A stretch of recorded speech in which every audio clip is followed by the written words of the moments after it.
Now we're going to make one of my favorite things, potato chips. A lot of people buy them, but do you know what's in them besides potatoes and salt? Because that's all we're using. We may use some additional seasonings to change the flavor. What you need to do first is make a flat side on both of your potatoes, sides of your potatoes, and by using your food processor, you're going to get a uniform slice,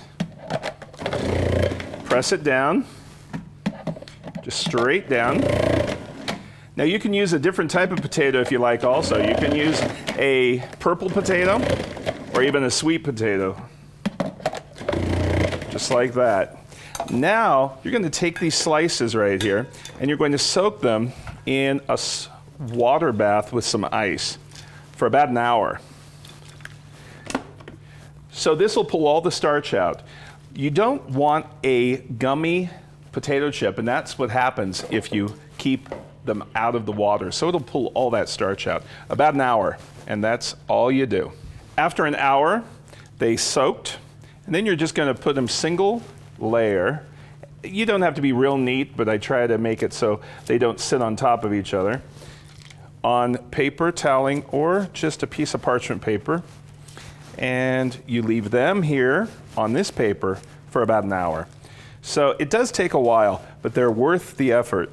Now that they have dried for about an hour, what we're going to do is put them into the oil. I use peanut and canola oil for flavor. I don't like to dump them right in. I put them in my strainer and lower them in and move them around a little bit.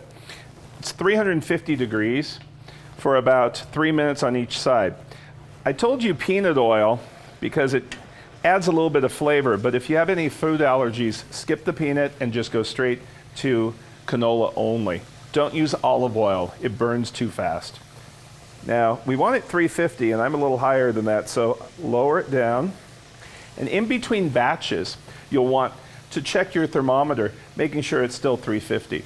If you'd like a chip to be a little bit crunchier, keep it in the oil for a little longer. So you'll just do that for about 3 minutes on each side. So how I test them, I pull a little bit out just to look at them out of the oil so I can see if they browned enough. I want a little bit more. Put them back in. Be careful when you're working with oil. Make sure you have a fire extinguisher close by because you don't need it to flame up and burn. Here, we'll take them out. Try to do them flat, and you want these to sit on paper toweling for a little bit.